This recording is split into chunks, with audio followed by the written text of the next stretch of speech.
तो मैडम अभी आपने पीड़ित परिवार से बात की, इसमें क्या बातें सामने आ रही हैं?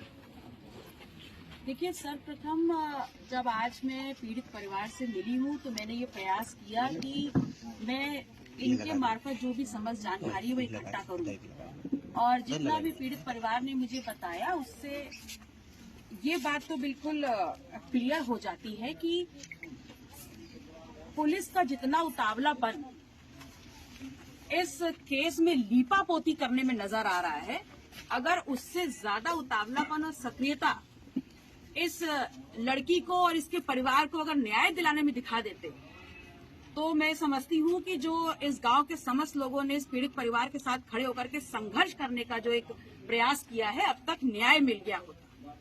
लेकिन पुलिस क्या कर रही है, उसको नया मोड़ देने का काम कर रही है। कहीं अगर ये काम किसी ऊंची जाति की लड़की के साथ हुआ होता तो बाबा जी का बुलडोजर अब तक राजधानी से उसके घर तक पहुंच गया होता, उसकी दुकान गिरा दी होती। लेकिन इस प्रदेश की राजनीति में दलितों पिछड़ों का यही हाल है।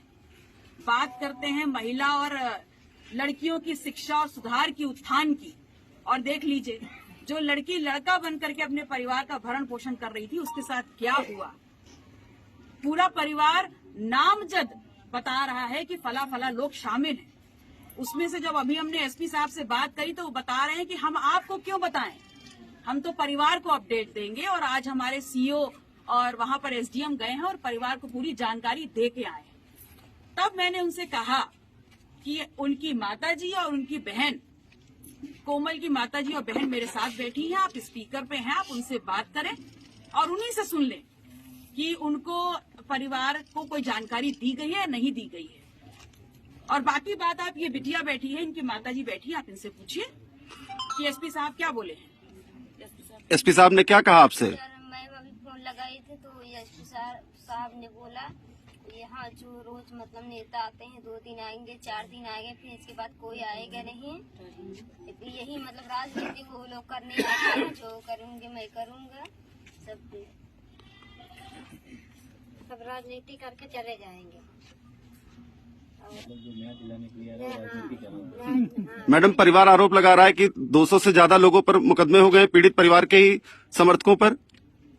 देखिए, आज भी भारतीय संस्कृति, भारतीय समाज की एक संस्कृति है कि अगर गांव में हम रह रहे हैं तो एक परिवार की तरह रहते हैं। किसी भी परिवार पे कोई पीड़ा आती है, दुविधा होती है तो पूरा समस्त गांव इकट्ठा होकर के संघर्ष करता है। और जब गांव की ही एक काबिल लड़की जिसका कोई दोष नहीं है और अगर वो सकुशल घर से जाती है और लौट करके उसकी बॉडी आती है तो निसंदेह आक्रोश होगा पूरे गांव में था। और गांव के लोग इस परिवार के साथ खड़े होकर के न्याय की गुहार लेकर के गए और उस न्याय की गुहार के रास्ते में ये किया गया है कि परिवार की महिलाओं को जो मेल कांस्टेबल्स थे, जो पुरुष कांस्टेबल्स थे, उन्होंने मारा पीटा है। आपकी महिला पुलिस कहाँ थी? अगर वो कुछ गलत भी कर रहे थे तो आपकी महिला पुलिस कहाँ थी? और उस पे लीपापोती, सबसे बड़ी बात है कि प्रतापगढ़ के कप्तान कर रहे हैं। अगर कोई जनप्रतिनिधि है वो आ करके परिवार की तरफ से कोई सवाल पूछ रहा है तो आप ये बोलेंगे कि हम लोग राजनीति करने आए, तो राजनीति तो हम हैं ही, राजनीतिक तो हम हैं ही, इसमें क्या गलत है? लेकिन अगर परिवार के साथ खड़े होकर के कुछ सवाल पूछ रहे हैं तो गलत कर रहे हैं। अगर आप सही हैं तो आज जहां आपका सीईओ और एसडीएम यहां पर आए और एक पट्टे का पेपर देके चले गए, उन्होंने परिवार को जानकारी क्यों नहीं दी? आज 7 दिन हो रहे हैं, पोस्टमार्टम रिपोर्ट क्यों नहीं मिली परिवार को? ये सबसे ज्यादा अहम है। इन्होंने 6 लोगों का नाम दिया है, अभी तक 3 लोगों की गिरफ्तारी हो रही है, बाकी 3 क्या कर रहे हैं? जिस अस्पताल में वो लड़की, वो कोमल कार्यरत थी, उस अस्पताल के खिलाफ क्या कार्रवाई की है, ये एसपी साहब क्यों नहीं बता रहे? क्या अब तक आपको पोस्टमार्टम की रिपोर्ट नहीं मिली है? अभी नहीं। मैम, 200 लोगों पर जो है अज्ञात मुकदमा हुआ है, इस पर आप क्या कहना चाहते हैं? देखिए, 200 लोगों पे अज्ञात मुकदमा इसलिए किया गया है ताकि कोई इस परिवार के सुरक्षा और इस परिवार के संघर्ष में साथ खड़ा ना हो। और ये सिर्फ पुलिस का एक नया पैंतरा है कि 200 अज्ञात लोगों को वहां लिख दो और जिसको पकड़ोगे उसको शोषण करोगे और उससे पैसा वसूली करोगे। ये इस प्रशासन में एक बहुत अच्छा नियम बन गया है कि अज्ञात में किसी को भी पकड़ के लेके चले जाओ और उससे वसूली करो। और लोग डरेंगे, परिवार के साथ कोई खड़ा नहीं होगा तो ये संघर्ष इस परिवार का और ज्यादा बढ़ जाएगा। तो परिवार कैसे बचेगा जो 200 अज्ञात है? अब इस गांव में कोई पुरुष नहीं दिखते, सभी बाहर चले गए। जी बिल्कुल, मैंने इस बात को अनुभव किया कि यहाँ पर मुझे कोई नौजवान नहीं दिख रहा है। जो है थोड़े बहुत बूढ़े लोग यहाँ बैठे हुए हैं, बाकी पूरा गांव लगभग खाली है। और निसंदेह सब इस गांव में पढ़ने लिखने वाले नौजवान हैं। अगर उनको अज्ञात के नाम पर पुलिस शोषण करेगी तो उनका भविष्य खराब हो जाएगा। इस गांव के नहीं रहने, जो भी है भी वो सब दूसरे गांव से जी आए। जी, यहाँ गांव समझ में आ रहा है। दूसरे गांव एक दो लोग हैं यहाँ जो पर, पुरुष इस गांव हैं में। वो जी, दूसरे गांव से आए। जी जी, इसीलिए मैंने कहा कि अब उनके भविष्य में संशय है, इसलिए वो सबके सब बाहर है। पीड़ित पक्ष कह रहा है कि कप्तान धमका रहे हैं। नहीं, वो तो खैर मैंने भी सुना कि कप्तान साहब ने कहा कि ये लोग जो आ रहे हैं सब राजनीति करेंगे और बाकी जब ये चले जाएंगे तो उसके बाद तो हम ही करेंगे जो करेंगे।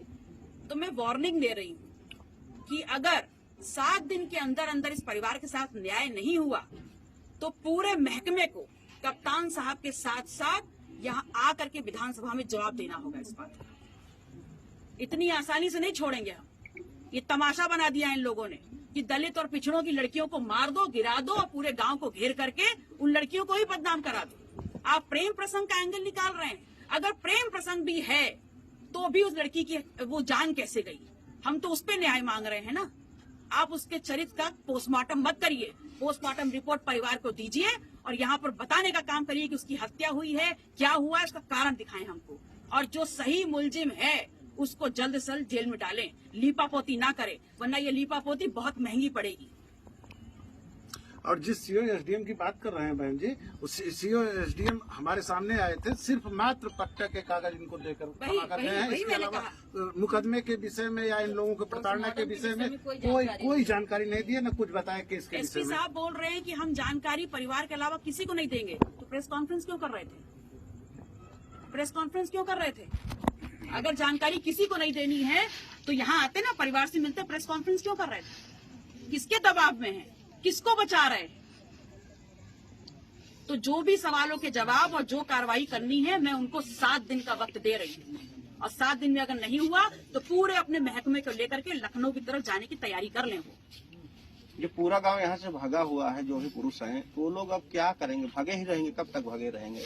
देखिए, मैंने वही कहा कि निर्दोषों को इसमें ना फंसाएं। ये गांव सिर्फ न्याय मांगने गया था। वहां पर ऐसी कोई घटना नहीं हुई है जिसमें यहाँ के बेगुनाह लोग हैं आप उनको टारगेट करें। उस केस को आप समाप्त करते हुए इस परिवार के साथ न्याय करिए। बाकी हमारी कोई दुश्मनी नहीं है, हम सिर्फ न्याय चाहते हैं। और परिवार मुखर होकर नहीं बोल पा रहा है, इसलिए हम जैसे लोग आकर के यहाँ पर उनकी आवाज उठा रहे हैं।